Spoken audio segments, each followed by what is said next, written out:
ओम नमः शिवाय। आज गीता जयंती है। आज ही के दिन भगवान श्री कृष्ण ने अर्जुन को गीता ज्ञान का उपदेश दिया था। आज इस शुभ गीता उद्भव दिवस पर हम कुछ भगवान के वचनों का श्रवण व चिंतन करेंगे। गीता एक समग्र ग्रंथ है। गीता में सारे धर्म शास्त्रों का निचोड़ समाहित है और इस उद्देश्य की ओर यदि गीता के प्रथम श्लोक को ही आप देखें तो उसका चिंतन आपको गीता की समग्रता बता देता है। जो प्रथम कथन है गीता में वो धृतराष्ट्र ने संजय को कहा है और इस प्रकार कहा है। धृतराष्ट्र उवाच धर्म क्षेत्रे कुरुक्षेत्रे समवेता युत्सवः। धर्म अर्थात हमने समझा है कि धर्म क्या होता है। धर्म अर्थात समग्र कर्तव्य, लौकिक भी, आध्यात्मिक भी, आत्मिक भी।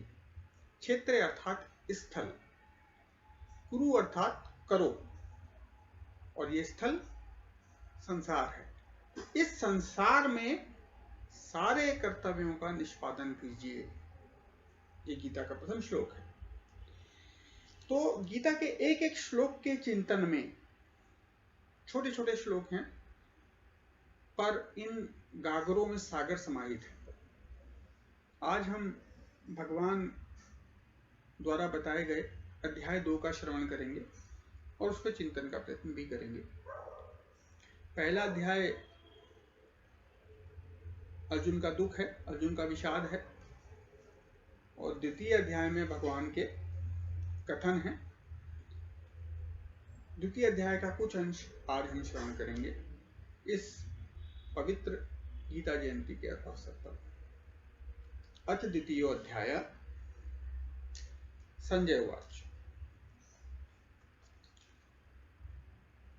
तम तथा कृपयाविष्टम अश्वपूर्णाकुलेक्षरम विषीदन्तमिदं वाक्यम उवाच मधुसूदन।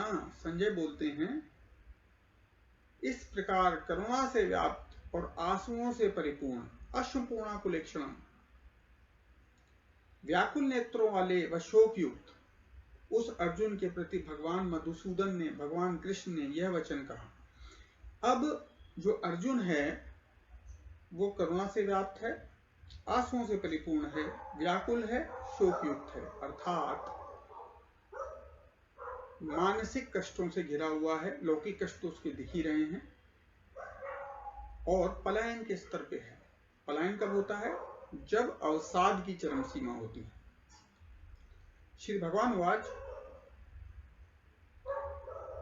कुतस्तवा कश्मलमिदं विषमे समुपस्थितम अनार्य दुष्टम स्वर्गम कीर्तिकरम अर्जुन।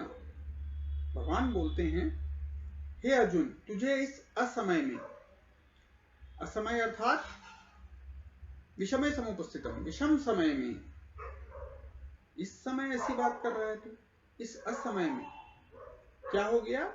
यह मोह क्यों हो गया? यह मोह किस कारण प्राप्त हो गया? क्योंकि ऐसा मोह न श्रेष्ठ पुरुषों द्वारा आचरित है, न स्वर्ग के भोग को देने वाला है, न इस लोक में यश को देने वाला है। क्लैब्यम मा अस्मगमः पाथ न तत् व्युपपद्यते क्षुद्रम हृदय दौर्बल्यम त्यक्त्वा उत्तिष्ठ परंतप। अतः हे अर्जुन, क्षुद्र हृदय की दुर्बलता को प्राप्त मत हो। यह नपुंसकता है, तेरे लिए उचित नहीं है। अर्जुन, इसको त्याग कर युद्ध के लिए त्यक्त्वा उत्तिष्ठ परंतप, त्याग कर खड़ा हो जा। अर्जुन वाच। अब अर्जुन अपने प्रश्न, अपने संशय भगवान के आगे रख रहा है। कथम भीष्मम अहम संख्ये द्रोणम च मधुसूदन इषु विपते तस्यामि पूजरहा वरिसूदन। अर्जुन बोलते हैं, हे कृष्ण, हे मधुसूदन, रण में, इस युद्ध भूमि में कैसे मैं भीष्म पितामह और गुरु द्रोणाचार्य के विरुद्ध लड़ूंगा, क्योंकि हे हरिसूदन, हे कृष्ण दोनों ही पूज्य हैं।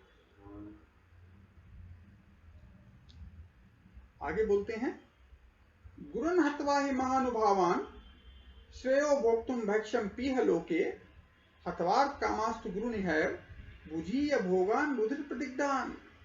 इन महान गुरुओं को मारकर, इन महान व्यक्तियों को मारकर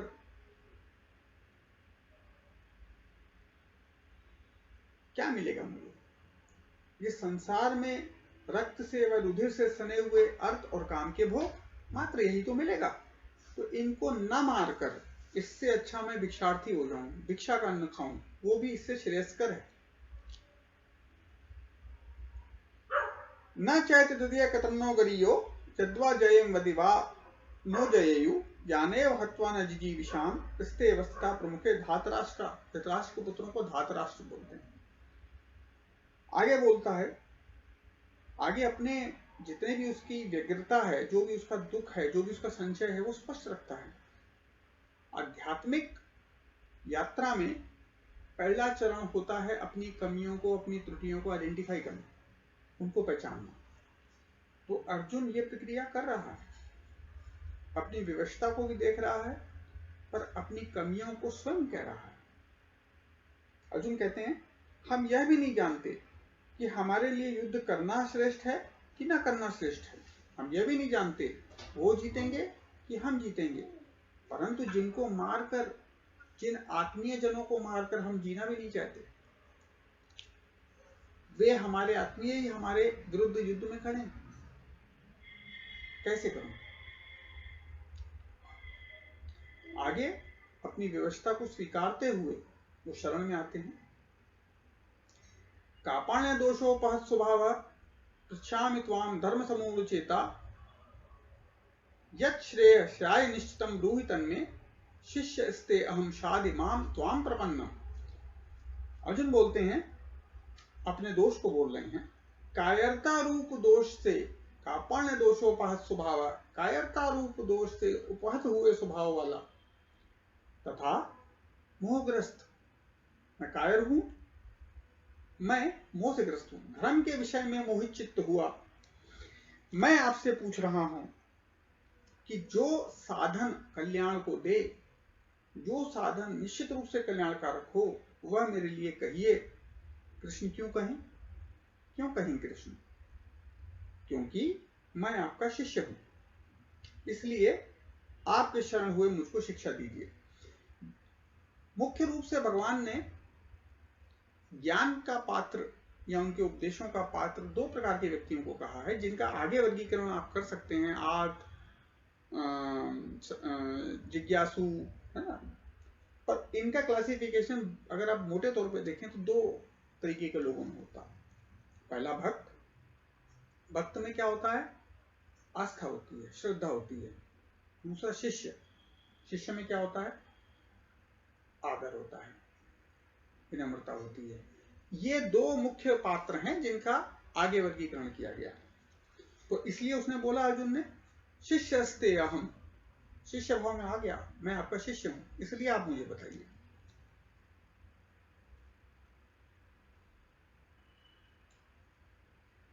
न ही प्रपश्यामि ममापनुद्यात् यत् शोकम उच्छोषणम इंद्रियाणाम अवाप्य भूमाव सपत्नमृधम राज्यम स्वर्णामापि चाधिपत्यम। क्योंकि निष्कंटक भूमि प्राप्त करके भी, बिना बाधा के मुझे सारी भूमि मिल जाए, सारा वैभव मिल जाए, बड़े बड़े राज्य मिल जाएं और देवताओं का स्वामीपन मिल जाए, तो भी मेरे पास कोई ऐसा उपाय मुझे नहीं दिखता या समझ में आता है जो इस इंद्रियों के सुखाने वाले शोक को दूर कर सके।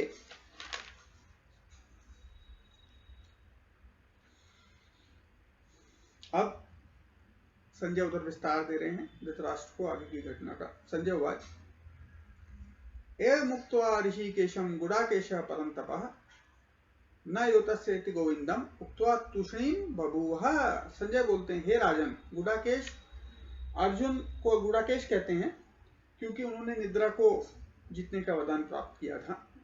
तो गुडाकेश अर्जुन अंतर्यामी भगवान के प्रति इस प्रकार कहकर युद्ध नहीं करूंगा स्पष्ट करके चुप हो गए, अर्थात अर्जुन ने कहीं न कहीं निर्णय ले लिया।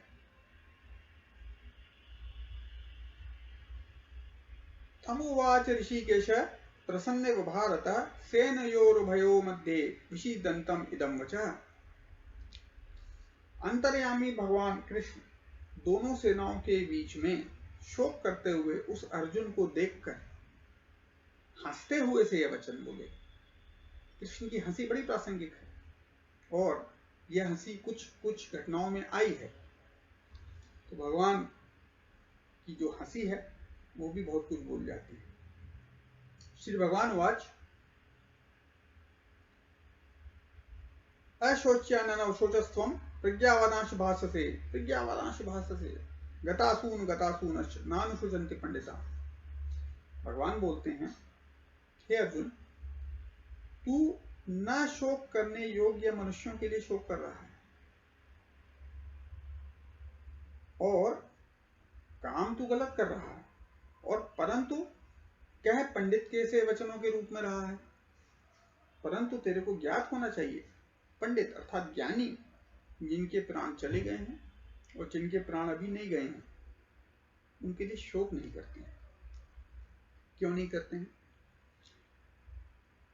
न त्वेवाहं जातुनासं न त्वं नेमे जनाधिपः न चैव न भविष्यामः सर्वे वयं तः परम्। क्यों? क्योंकि न तो ऐसा ही है कि मैं किसी काल में नहीं था, तू नहीं था, अथवा ये जितनी भी सेनाएं और राजा लोग खड़े हैं ये नहीं थे, और न ऐसा होगा कि इससे आगे हम सब नहीं रहेंगे।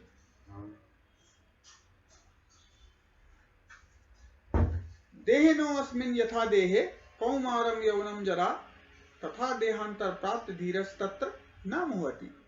जैसे एक जीव देह में बाल्यावस्था, यौवन और जरावस्था, वृद्धावस्था को प्राप्त करता है, बिल्कुल समान रूप से इसको अन्य शरीर की प्राप्ति होती है। तो यह तो प्रक्रिया है। जैसे बाल्यावस्था से युवावस्था प्राप्त की तो क्या शोकग्रस्त हुए, युवावस्था से जरावस्था प्राप्त की तो क्या शोकग्रस्त हुए? वो शोकग्रस्त अपनी देह को लेकर हुए, परंतु प्रक्रिया माना इसको। तो इसमें मोह नहीं आना चाहिए।